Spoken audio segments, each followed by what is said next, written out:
بسم اللہ الرحمن الرحیم اللہم صلی علی محمد وآل محمد المواضع التي وقع الشک فی اجمالها.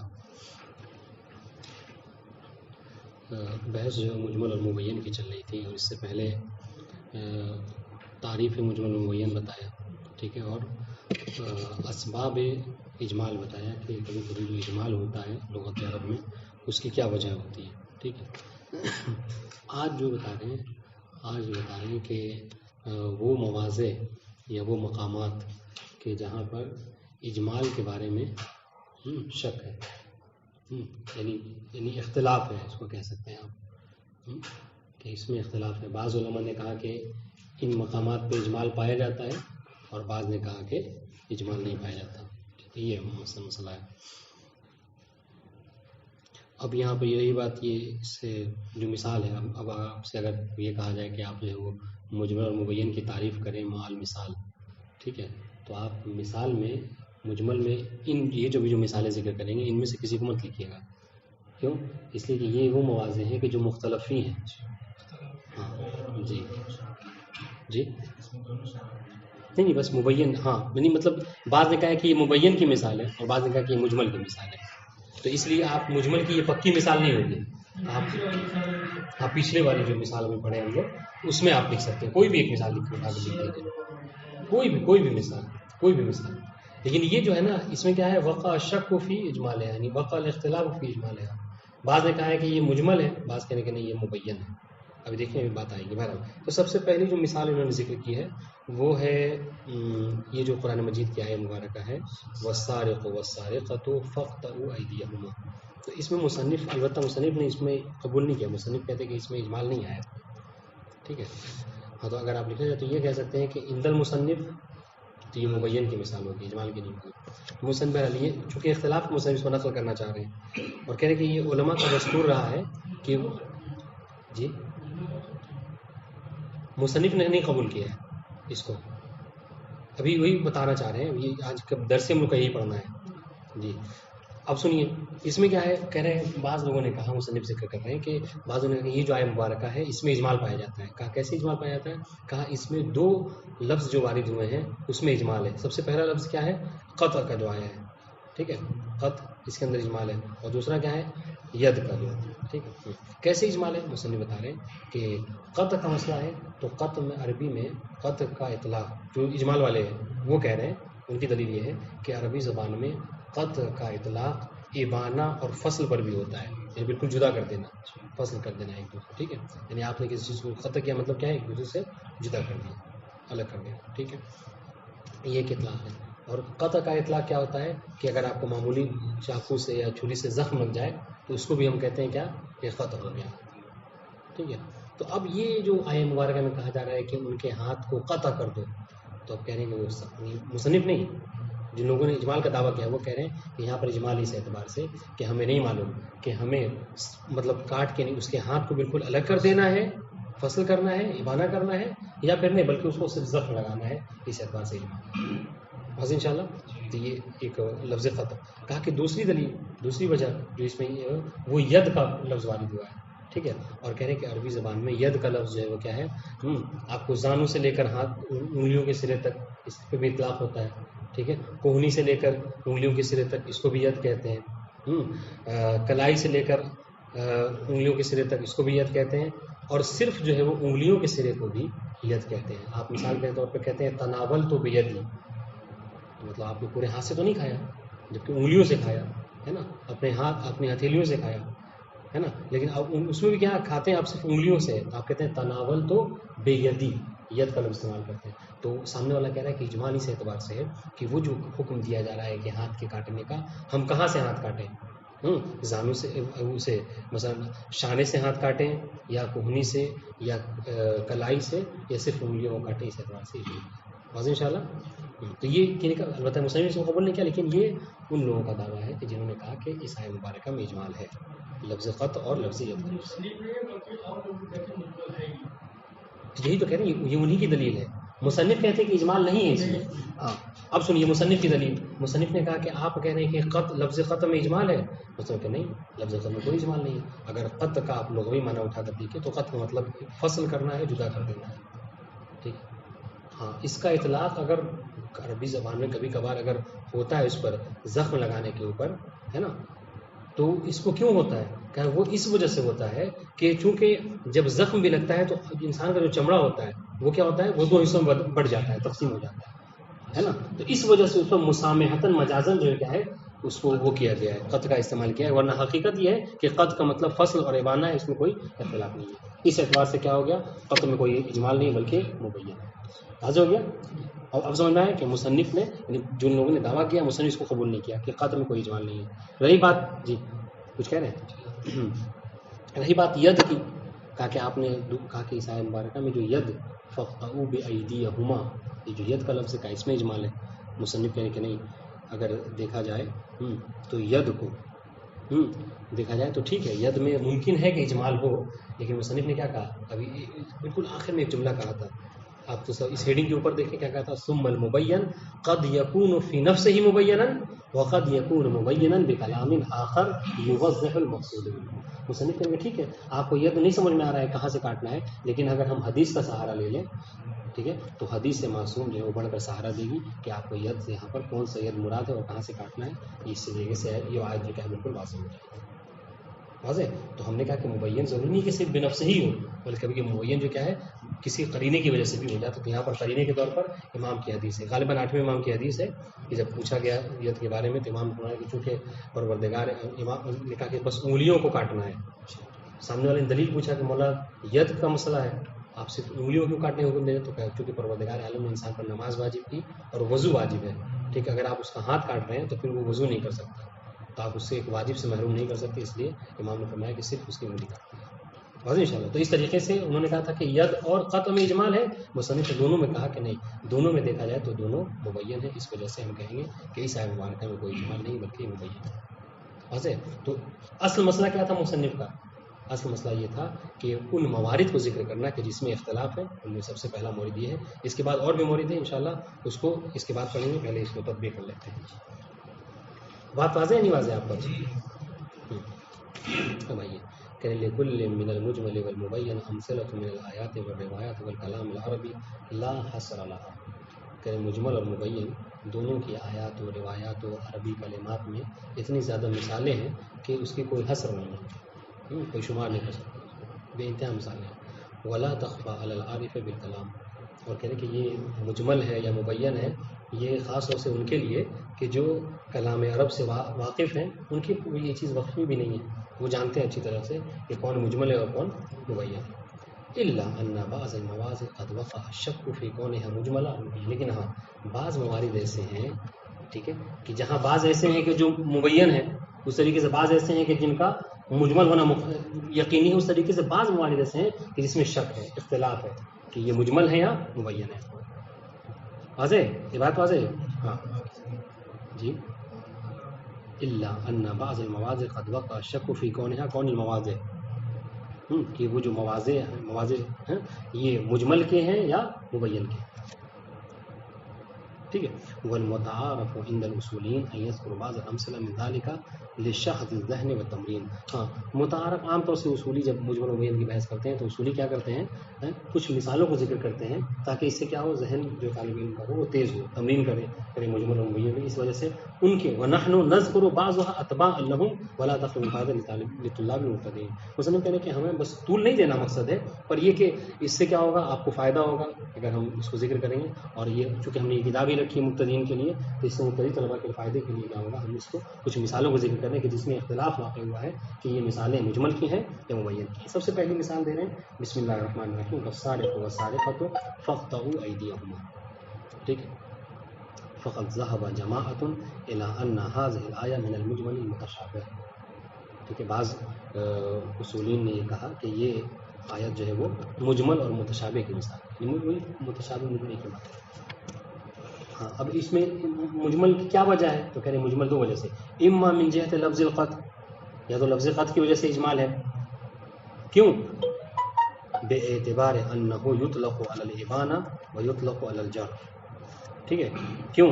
اس لیے کہ لفظ دیکھیے کیسے اجمال ہے، کہہ رہے اس لیے کہ اس کا ان القطع، ٹھیک ہے، یطلق میں بھی ہوا کی ضمیر ہے یعنی وہی قط کی طرف، قط کا اطلاق ہوتا ہے کس کے اوپر؟ ابانہ کے اوپر، ویطلق علی الجر، اور جر کے اوپر بھی، یعنی وہی زخم لگانے پہ بھی، یعنی بالکل جدا کر دینا، الگ کر دینا، اور جر لگانے پہ، کما یقال لمن جرح یدہ بالسکین قطعها.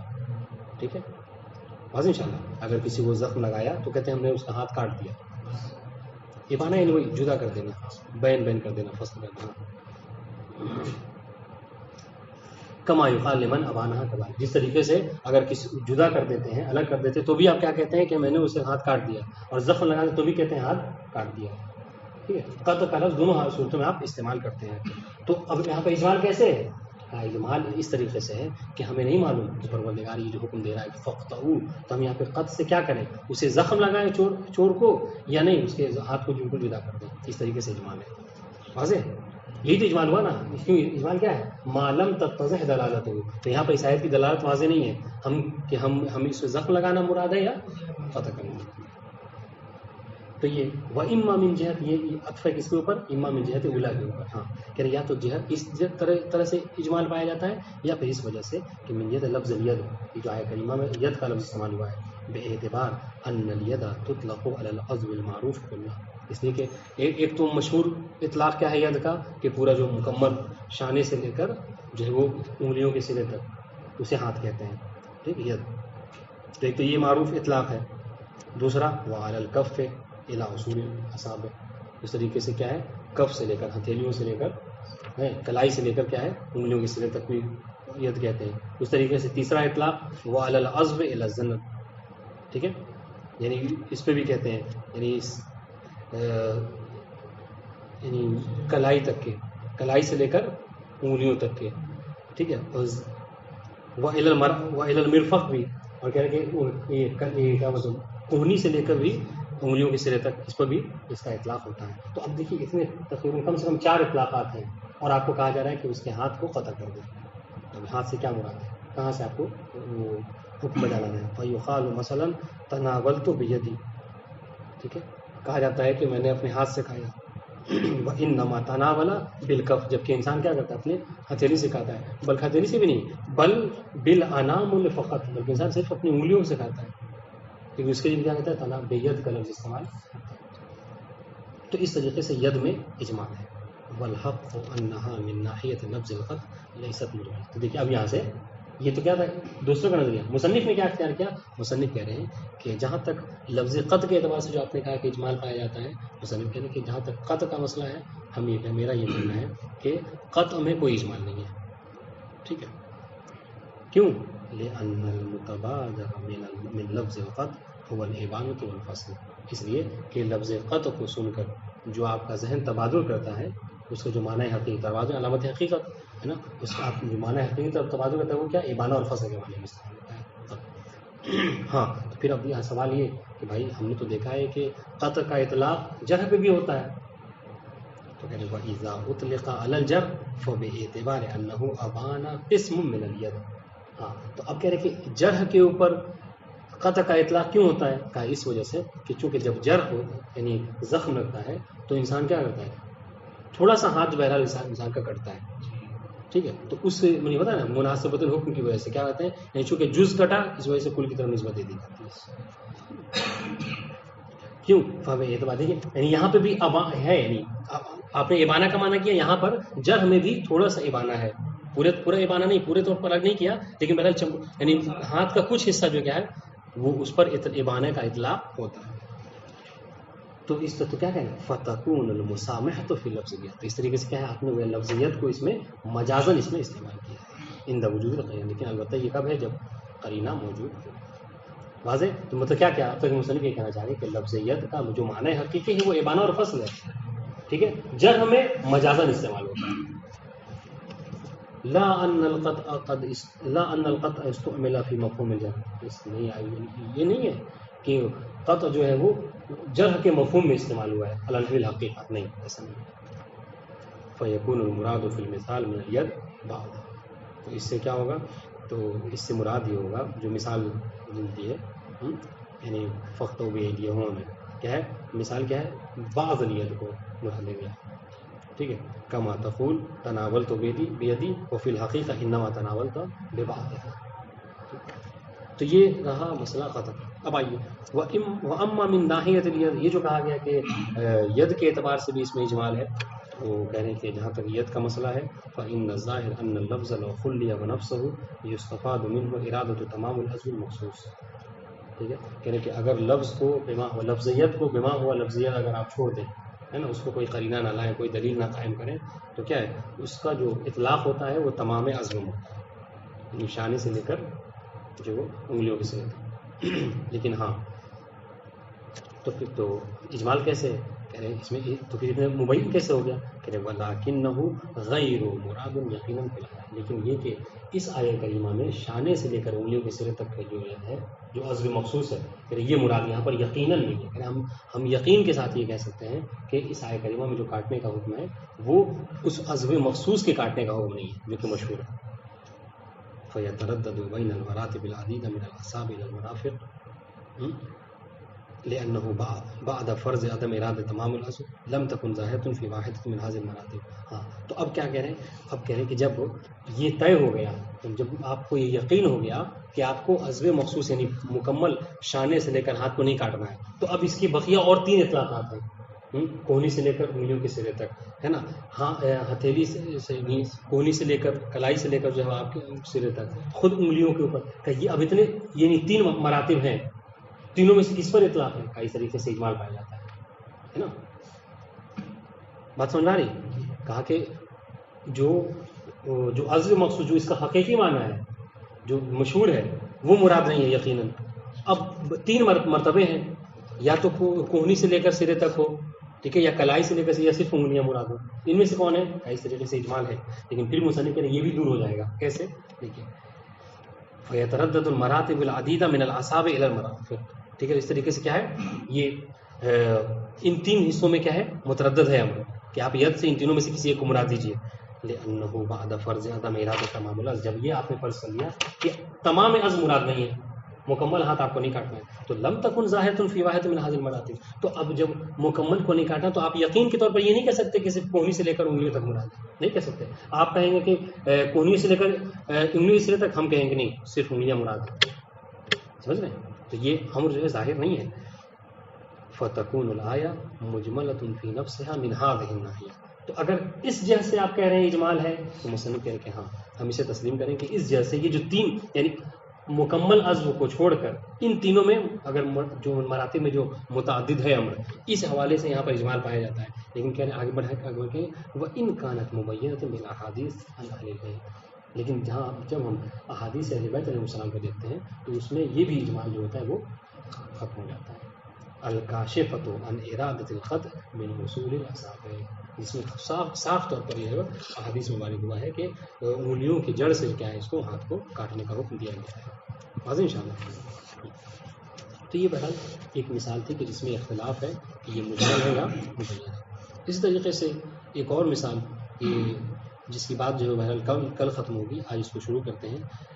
فرما رہے ہیں وَمِنْهَا قَوْلُهُ صلی اللہ علیہ وآلہ وسلم لا صلاۃ الا بفاتحۃ الکتاب اور اس طریقے کے جو جملات ہیں جس میں جیسے لا صلاۃ الا بطہور لا بیع الا فی ملک لا صلاۃ لمن جارہ المسجد الا فی المسجد ولا غیبۃ لفاسق ولا جماعۃ فی نافلہ اس طرح کے جو مرتبات ہیں پھر ان میں بھی اجمال پایا جاتا ہے. کیوں؟ اس لیے اگر دیکھا جائے اجمال کیسے ان طرح ان مثالوں میں کہا اجمال اس طریقے سے ہے کہ آپ نے یہ دیکھا جائے کہ جسے یہ کہا گیا کیا کہ جسے لا صلاۃ لمن جارہ المسجد الا فی المسجد ٹھیک ہے تو اس کی نماز اگر یہ دیکھا جائے تو لا یہ کون سا ہے لا لائے نافیہ جنس ہے ٹھیک ہے. لائے نافیہ جنس کیا ہوتا ہے اس کا کیا کام ہوتا ہے کہ لائے نافیہ جنس وہ ہوتا ہے کہ جو ماہیت کی نفی کے لیے آتا ہے سمجھ گئے جو ماہیت کی نفی کے لیے آتا ہے. اچھا ماہیت کی نفی کب ہوتی ہے سمجھیے گا کیسے اجمال اس میں ماہیت کی نفی کب ہوتی ہے کہا ماہیت کی نفی اس وقت ہوتی ہے کہ جب ماہیت کے جتنے افراد ہیں تمام کی نفی کر دی جائے. جیسے آپ آئے کمرے میں, ٹھیک ہے, کمرے میں آئے, دیکھا یہ کمرہ بالکل خالی تھا, تو آپ نے کیا کہا, لا رجل فی الغرفہ یا لا رجل فی الدار, ٹھیک ہے. لیکن آپ تو ایک مطلب یہ کہا, اور ایک مطلب آپ نے کہا کیا, آئے دیکھا کہ ایک آدمی میں سویا ہوا ہے, اور جا کے آپ کیا کہہ رہے ہیں, لا رجل فی الدار. یہ آپ کا کہنا صحیح ہوگا غلط ہوگا؟ دوسری صورت میں, پہلی صورت میں صحیح ہے, دوسری صورت میں صحیح ہے غلط ہے؟ کیوں؟ کیونکہ بھائی انسانوں کے رجل کے کروڑوں فرد ہیں, اربوں فرد ہیں, بس ایک آدمی سویا ہے, پھر بھی آپ کہہ رہے ہیں کہ نفی نہیں کر سکتے. کہا کہ جی ماہیت کی نفی, ماہیت کا کیا کہتے ہیں, اس میں پڑھا ہوگا منطق میں, ماہیت وہ ہوتی ہے کہ اگر اس کا ایک فرد بھی موجود ہو جائے تو وہ وجود میں پا لیتا ہے. اور نفی کے لیے کیا ہے, اس کے جتنے بھی افراد ہیں ہر ایک کی جو ہے نفی. اگر ان میں سے کوئی ایک ہے, الماہیت تنوجد بوجود فرد واحد, یہ مقولہ ہے کہ اگر ماہیت کے کوئی ایک فرد بھی موجود ہو گیا تو گویا کہ ماہیت وجود میں آ گئی. تو گرچہ رجل کے کروڑوں اربوں فرد ہیں, لیکن اگر کوئی ایک انسان بھی یہاں لیٹا ہوا ہے تو پھر آپ کا یہ کہنا کہ لا رجل فی الدار یہ غلط نہیں کہہ سکتے. کیوں؟ اس لیے کہ ماہیت اپنے افراد کے کسی ایک فرد کے بھی وجود سے وہ وجود پا لیتی ہے. واضح انشاءاللہ. بہرحال یہ اہم مسئلہ یہ نہیں ہے, بات یہ ہے کہ یہ جو کہا گیا کہ لا صلاۃ الا للطہور, لا صلاۃ لمن جاء المسجد الا فی المسجد, یا لا غیبۃ لفاسق, یہ جو ہے یہ لا نافیہ جنس ہے, اور لا نافیہ جنس جو کیا ہے ماہیت کے اوپر اس کا یہ داخل ہوتی ہے اور ماہیت کی نفی کرتی ہے. ٹھیک ہے, اگر اس کو اگر اپنے ظاہر پہ رکھا جائے, ان حدیثوں کو, یہ حدیثیں ہیں, اگر ان کو اپنے ظاہر پہ رکھا جائے تو اس کا مطلب کیا ہے کہ اگر مسجد ہمارے آس پڑوس میں ہے اور ہم یہاں گھر پہ نماز پڑھ رہے ہیں تو ہماری نماز ہوگی نہیں ہوگی؟ اگر ظاہر دیکھا جائے تو واقعی نہیں ہے. کیوں؟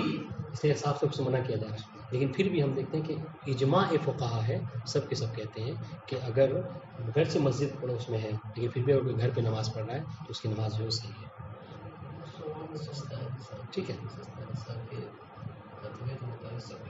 سمجھ گئے. تو اہم چیز کیا ہے یہ, تو ادھر حدیث کہہ رہی ہے کہ نماز صحیح نہیں ہے, نماز نہیں ہے, نماز ہی نہیں ہے, ماہیت ہی کی نفی ہو رہی ہے. ٹھیک ہے, اور جبکہ ہم دیکھ رہے ہیں کہ سب کے سب اس بات پر متفق ہے کہ نماز ہو جائے گی. تو کیا مسئلہ ہے؟ تو کہا اس اعتبار سے اجمال کیسے, اجمال اس طریقے سے ہے کہ اگر لا نافیہ کو اس کی حقیقت پر باقی رکھا جائے تو کیا ہے, یہ جنس کی نفی یعنی یہ ماہیت کی نفی کر رہی ہے. ٹھیک ہے, یہ ایک بات کہ لا آتی ہے ماہیت کی نفی کے لیے, اگر اس کو دیکھا جائے تو نماز کی نفی ہو رہی ہے اصلا. ٹھیک ہے, اور دوسری بات, دوسرا مقدمہ اسے جوڑیں گے کیا, کہ جبکہ سب کے سب اس بات پر متفق ہیں کہ یہاں پر ماہیت کی نفی ممکن نہیں ہے, متعذر ہے. کیوں؟ اس لیے کہ نماز ہو جاتی ہے. ٹھیک ہے, تو اس طریقے سے کیا ہے, اجمال پایا جا رہا ہے. عفواً ابھی بھی اجمال نہیں ہے, اجمال ابھی بھی نہیں ہے. اجمال کہاں ہوگا, دیکھیے تھوڑا سا غور کیجیے گا, تھوڑا غور طلب بات ہے. اجمال ابھی بھی نہیں ہے. اجمال کہاں ہوگا؟ کہا کہ اب ان سے پوچھا گیا کہ آپ نے جو یہ کہا کہ حدیث تو صاف طور پر کہہ رہی ہے کہ آپ کی نماز ماہیت کی نفی ہے, آپ یعنی نماز صحیح ہو جائے گی. جبکہ آپ یہ گویا کہ آپ حدیث کی مخالفت کریں, تو کہا کہ نہیں, اس حدیث کو صحیح ماننے کے لیے, مطلب دلالت کے لیے کیا کریں گے, ہم یہاں پر ایک صفت کو محذوف مانیں گے. ٹھیک ہے, ایک صفت کو محذوف مانیں گے. اب وہ کیا ہے, اب وہ لا صلاۃ کاملۃ مثلا, تو یہ صلاۃ موصوف اور کاملۃ اس کی صفت ہو جائے گی. ٹھیک ہے, تو کیا اس کی نماز کامل نہیں ہے کہ جو مسجد میں ہوتے ہوئے گھر پہ نماز پڑھ رہا ہے. سمجھ رہے؟ تو نفی کس کی دراصل کی جا رہی ہے؟ اب دیکھیے, موصوف صفت کو مقدر مانا, اور یہ جو لا نافیہ ہے یہ کس کے اوپر داخل ہو رہا ہے, یہ لا نافیہ داخل ہے کاملۃ صفت کی, یعنی وہ صفت کی نفی کرے گا, ماہیت کی نفی یہاں پر واضح انشاءاللہ. اب یہاں پر اجمال کیسے ہے؟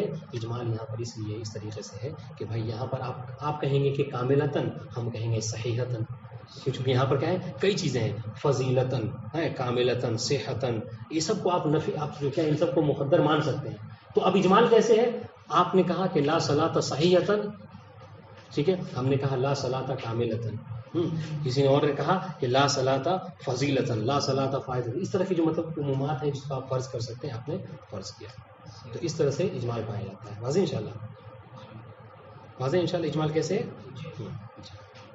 اب آئیے مصنف کا نظریہ پڑھ لیتے ہیں. مصنف نے کہا کہ حقیقت یہ ہے کہ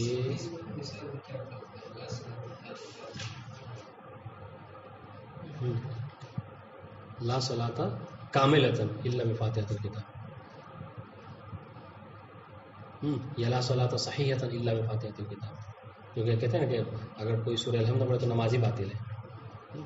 بہرحال تو اہم چیز یہ نہیں ہے، اہم چیز کیا ہے، یہی اجمال ہے کہ کوئی کہے گا صحیحہ، کوئی کہے گا کاملۃ.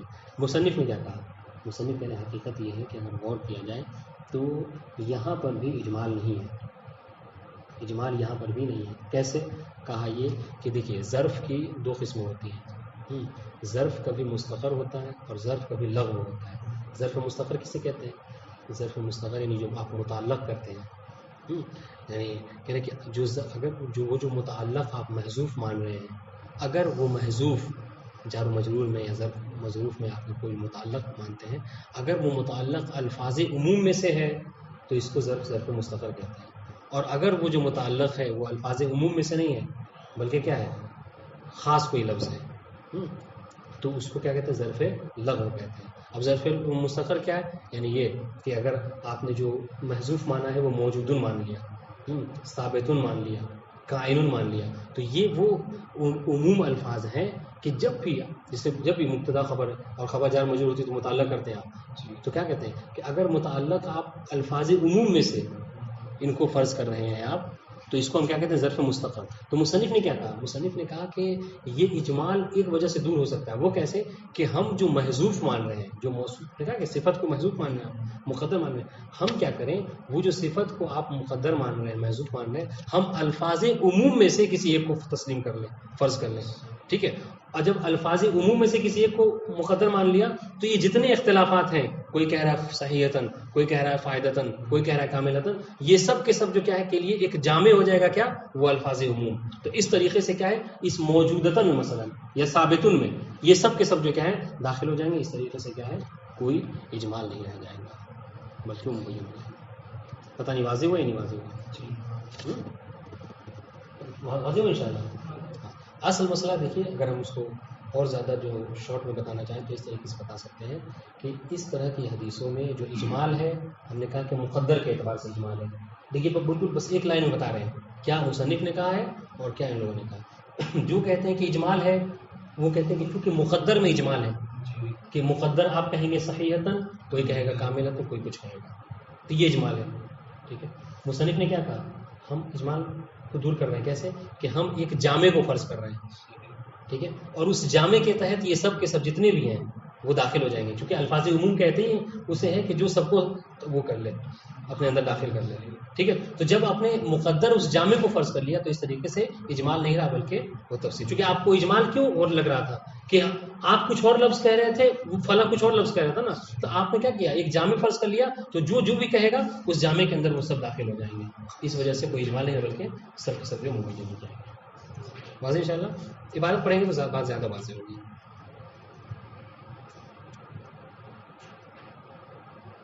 سنیے. ہاں کہہ رہے ومنها قوله صلی اللہ علیہ وآلہ وسلم لا صلاۃ الا بفاتحۃ الکتاب. ٹھیک ہے؟ نماز قابل قبول نہیں ہے مگر یہ کہ سورہ الحمد ہے. وامثال من المرکبات التي تشتمل على كلمۃ الله التي لنفي الجنس. اور اس طریقے سے اور بھی مرکبات کی جو مشتمل ہوتے ہیں لا نافی جنس کے اوپر، کہ جو جنس کی نفی کرتی ہے، ماہیت کی نفی کرتی ہے. نا لا صلاۃ الا بطہور. ٹھیک ہے؟ لا بیع الا فی ملک. ٹھیک ہے؟ نماز قابل قبول نہیں ہے مگر یہ کہ طہارت کے ساتھ. بے نہیں ہے مگر ملک میں، جب تک آپ مالک نہیں ہیں تب تک بے نہیں کر سکتے. اس طریقے سے لا صلاۃ لمن جارہ المسجد الا فی المسجد. ٹھیک ہے؟ لا غیبۃ لفاضل لا جماعۃ فی نافلہ. واضح ان شاء اللہ ترجمہ واضح ہوگا. اب آئیے اب سنیے کیسے اجمال ہے. فإن النفی فی مثل هذه المرکبات موجہ ظاہرا لنفس الماہیت والحقیقہ. پہلا مقدمہ یہ جوڑیے کہ بھائی یہ جتنے بھی مرکبات ہم نے پیش کیے ان سب میں نفی کس کی ہے؟ ماہیت کی اور حقیقت کی. اس لیے کہ اگر ماہیت اور حقیقت کی نفی نہیں ہوگی تو پھر لا نافی جنس کا لانے کا مطلب کیا ہے؟ لا نافی جنس کو آتا ہی اس لیے ہے کہ وہ ماہیت اور حقیقت کی نفی کر سکے. ٹھیک ہے؟ ایک بات. دوسری بات وقالوا ان ارادۃ نفی الماہیہ متعذر فیہ. دیکھیے یہ کیسے ہو گیا؟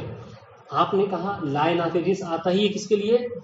حقیقت اور ماہیت کی نفی کے لیے. اور یہاں پر تمام فقہا بیک وقت کہتے ہیں، سب کا اجماع ہے کہ یہاں پر ماہیت کی نفی سے ہم متعذر ہیں. ٹھیک ہے، ہم نہیں کہہ سکتے کہ اگر کوئی گھر پہ نماز پڑھتا تو اس کی نماز باطل ہے.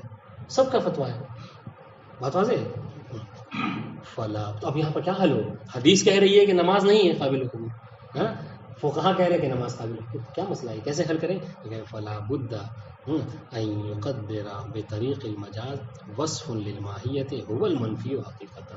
آپ یہاں پر کیا کریں کہ مجازن کیا کریں، یہاں پر ایک ماہیت کی ایک صفت کو مقدر مانیں، ٹھیک ہے، اور اس کی حقیقت میں نفی کریں. آپ اس ماہیت اس صفت کی، ٹھیک ہے، نفی ہو رہی ہو. جیسے الصحہ، ٹھیک ہے، یہ کیا ہے؟ ایک صفت ہے، اس کی نفی ہوگی. ٹھیک ہے، جیسے آپ کہیں کہ لا صلاۃ صحیحۃ الا بفاتحۃ الکتاب مثلا، یا فضیلت کو، کمال کو، فائدہ ونحو ذالک، اس طرح کی صفات کو آپ مقدر مانیں. ولما کان المجاز مرددا بین عدۃ معان کان الکلام مجملا. اب کہہ رہے ہیں کہ جب اب دیکھیے مجمل کیسے، ہم نے اس لیے کہا تھا کہ صرف یہ کہہ دینا کہ اجمال نہیں ہے. اجمال کیسے ہے؟ اجمال اس طریقے سے ہے کہ اب یہ متعدد الفاظ آ گئے، تو اب ان متعدد الفاظ میں سے کس کو آپ مقدر مانیں گے؟ یہ اجمال ہے.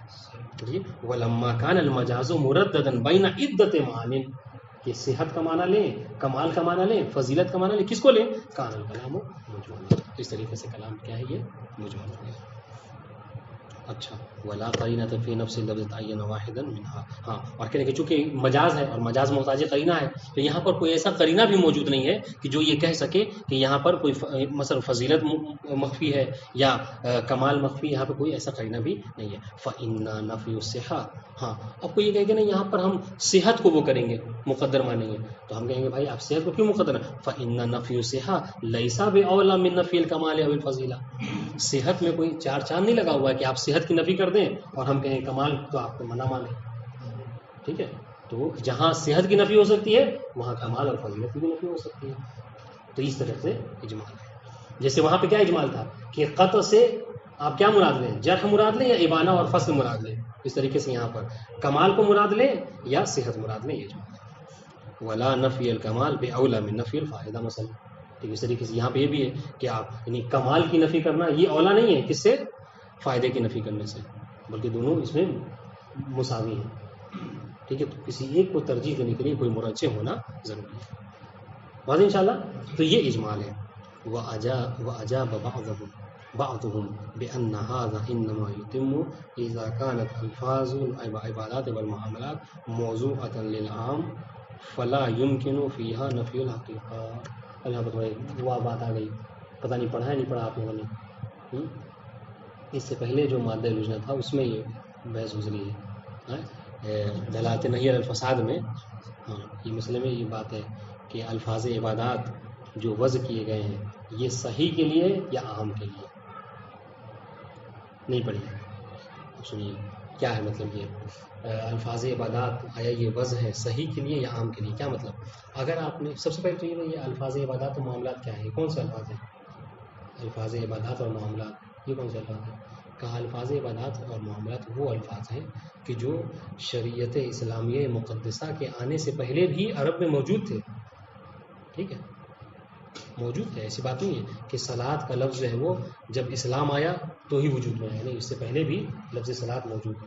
ٹھیک ہے، اس طریقے سے لفظ حج اس سے پہلے بھی موجود تھا عربی زبان میں. مگر کیا ہوگا؟ مگر جب شریعت نازل ہوئی ہے نا، تو شریعت کے آنے کے بعد انہی الفاظ کو کہ جو عرب میں موجود تھے ان کو ایک خاص معنی میں، ٹھیک ہے، وہ کر دیا گیا، استعمال کر دیا گیا. اور اس معنی سے ہٹا کر کون سے معنی سے کہ جس میں عرب استعمال کیا کرتے. جیسے مشہور ہے کہ لفظ صلاۃ کو دعا کے معنی میں استعمال کرتے تھے، پھر جو جب حکم آ گیا نماز کا تو اس کو ارکان مخصوص کے لیے استعمال کرنے لگے. حج کو عرب جو ہے وہ قصد اور ارادے کے معنی میں، اور چونکہ انسان جب حج پہ جاتا ہے خانہ کعبہ کا تو قصد کرتا ہے، چنانچہ حج اس کو کہا. اب آج کے دور میں حج سے مطلب کیا ہے؟ وہی یعنی خانہ کعبہ کی حج کے لیے جو جاتا ہے. اب یہ قصد کے معنی میں نہیں آتا مثلا. ٹھیک ہے، تو کہنے کا مقصد کیا ہے؟ کہنے کا مقصد یہ کہ یہ اس طرح کے جو الفاظ ہیں، نماز، روزہ، حج، زکوٰۃ، خمس، جہاد، یہ سب جو الفاظ آتے ہیں اس طریقے سے معاملات میں آ جائیے، نکاح، بیع، طلاق، یہ تو یہ سب جو الفاظ ہیں اس کو کیا کہتے ہیں؟ اگر عبادت میں سے ہیں تو الفاظ عبادات کہتے ہیں، معاملات میں سے تو الفاظ معاملات کہتے ہیں. تو یہ کوئی نئے الفاظ نہیں پر کیا ہوا کہ شریعت کے نازل ہونے کے بعد شریعت کے جو حکم ہے ان میں یہ الفاظ کو استعمال ہونے لگا. یہ بات. اب دوسرا مسئلہ کیا ہے کہ یہ جو الفاظ عبادات ہیں یا معاملات ہیں آیا یہ وضع ہوئے ہیں صحیح کے لیے یا عام کے لیے؟ یہ بہت بڑا اختلاف ہے اصولیوں میں. بعض نے کہا ہے کہ یہ الفاظ وضع ہوئے ہیں عام کے لیے. تو عام جو عام کے قائل ان کو عامی کہا جاتا ہے. یعنی کیا مطلب ہے؟ یعنی یہ دیکھیے غور کیجیے گا الفاظ عبادات وضع ہوئے عام کے لیے یعنی کیا مطلب؟ یعنی یہ اگر آپ عامی کے قائل ہوگے تو آپ کو یہ کہنا ہوگا کہ گرچہ آپ کی نماز باطل ہی کیوں نہ ہو، ٹھیک ہے، پھر بھی آپ اس نماز کو نماز کہہ سکتے ہیں. یہ عامی کا کہنا ہے. اگر اس بات کے قائل ہو گئے کہ الفاظ عبادات وضع ہوئے کس کے لیے؟ عام کے لیے، تو جو باطل نماز ہے، جو فاسد نماز ہے، اس پر بھی آپ نماز کا اطلاق صلاۃ کا اطلاق کر سکتے ہیں. لیکن جو کہتے ہیں کہ نہیں ہم صحیحی ہیں، جو صحیح کے قائل ہیں ان کو کہتے ہیں صحیحی، ٹھیک ہے، جو کہتے ہیں کہ ہم صحیح ہیں یعنی ہم اس بات کے قائل ہیں کہ الفاظ عبادات و معاملات وضع کیے گئے ہیں کس کے لیے؟ صحیح کے لیے. تو پھر کیا ہے؟ تو پھر اسی بے کو آپ بے کہہ سکتے ہیں کہ جو صحیح طریقے سے واضح ہو، جس میں تمام شرائط بے پر موجود ہوں. آپ اسی نماز کو نماز کہہ سکتے ہیں، صلاۃ کہہ سکتے ہیں کہ جو مکمل شرائط کے ساتھ پڑھی گئی ہو. چنانچہ اگر کوئی نماز ایسی ہو کہ جس میں بعض ارکان کو محذوف نہیں پڑھا گیا ہے، ٹھیک ہے، تو وہ نماز کیا ہے؟ وہ نماز اصل نماز ہی نہیں کہہ سکتے آپ، اس کو صلاۃ ہی نہیں کہہ سکتے. تو یہ فرق ہے کس میں؟ صحیح اور عامی میں. واضح انشاءاللہ. اب آئیے کہہ رہے کہ بعض نے جواب یہ دیا ہے کہ یہ جو اختلاف ہے اس سے پہلے آپ نے کہا کہہ رہے یہ اس وقت اختلاف صحیح ہوگا کہ جب آپ عامی کے قائل ہوں گے. تو اس وقت آپ یہ کہہ سکتے ہیں کہ بھائی یہ جو نماز مثلا نماز ہے نماز نہیں ہے، جبکہ اس کے اندر شرائط نہیں ہے، لیکن پھر بھی آپ اس کو کہہ رہے ہیں کہ نماز ہے مثلا، ہے نا. لیکن اگر آپ صحیح کے قائل ہو تو جہاں شرط ختم وہاں پہ مشروط ہی ختم ہو جائے گی، وہاں پر اصلا آپ صلاۃ کا اطلاق ہی نہیں کر سکتے. دیکھیے عبارت دیکھیے وَأَجَابَ بَعْضُهُمْ بِأَنَّ هَذَا إِنَّمَا يُتِمُّ یعنی هذا الخلاف وإنما يتم إذا كانت الفاظ العبادات والمعاملات موضوعة للعام. ٹھیک ہے، یعنی آپ جو فاسد عبادات و معاملات ہیں ان پر بھی ان کا اطلاق الفاظ کا اطلاق کر سکتے ہیں. فلا يمكن فيها نفي الحقیقہ، تو اس میں کیا ہے کہ حقیقت کی نفی نہیں کی جا سکتی. وَأَمَّا إِذَا قُلْنَا بِالْوَضْعِ لِلصَّحِيحِ، لیکن جہاں آپ یہ قائل ہو گئے کہ الفاظ عبادات و معاملات وضع کیے گئے صحیح کے لیے تو کیا ہے؟ فلا يتعذر فی الحقیقہ، تو وہاں پر تو حقیقت کی نفی سے آپ معذور ہیں، وہاں پہ معذور نہیں ہو سکتے آپ حقیقت کی نفی سے. بل هو المتعین علی الاکثر، بلکہ یہی متعین ہو جائے گی کیا؟ حقیقت کی نفی. یعنی وہ اصل پھر کیا ہے؟ وہ نماز ہی نہیں کہلائے گی. پھر یہ اختلاف ہی نہیں ہوگا کہ نماز ہے یا نہیں ہے، پھر یہ اختلاف ہی نہیں ہوگا کہ یہ روزہ ہے یا نہیں ہے، پھر یہ اختلاف ہی نہیں ہوگا کہ مثلا یہ بے ہے یا نہیں ہے صحیح والوں کے نزدیک. چونکہ ان کے نزدیک کیا ہے؟ جہاں شرط ختم آپ لفظ ہی نہیں بول سکتے. فلا اجمال، تو اس طریقے سے کیا ہے؟ کوئی اجمال ہی نہیں رہ جائے گا. صحیح والوں کے نزدیک کوئی اجمال نہیں ہے. عامی کے اگر آپ قائل ہوں گے تو یہ بحث ہوگی کہ آیا یہ مجمل ہے یا مبین ہے، ورنہ اگر صحیح کے قائل ہو گئے تو اصلا کوئی یہاں پر بحث ہی نہیں، بلکہ اصلا اجمال ہی نہیں ہوگا. واضح. اب آئیے وَأَمَّا فِي غَيْرِ الْأَلْفَاظِ، تو یہ تو بات اس وقت تھی کہ جو الفاظ اس الفاظ کے بارے میں آپ بحث کر رہے ہیں وہ کون سے؟ وہ الفاظ ہیں کہ جو الفاظ شرعیہ ہیں، ٹھیک ہے، جیسے یہ ابھی سے پہلے صلاۃ، بیع، غیبت، یہ ساری چیزیں. لیکن اگر یہ کہا جائے کہ الفاظ غیر شرعیہ، ٹھیک ہے، ان کے بارے میں ہو تو کیا کہہ رہا ہے؟ اما فی الالفاظ الغیر الشرعیہ و اما فی غیر الالفاظ الشرعیہ مثل قول لا علم الا بعمل، یہ کہ یعنی علم نہیں ہے مگر یہ کہ عمل کے ساتھ. تو فما عدم القرینہ یکون اللفظ مجملا اذ یتعذر فی الحقیقہ.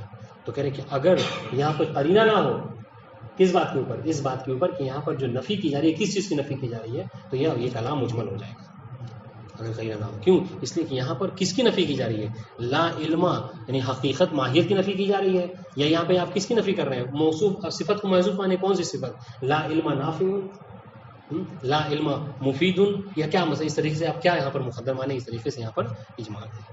واضح انشاءاللہ. اقول انشاءاللہ اس کے بعد میں ذکر کریں گے. السلام علیکم ورحمۃ اللہ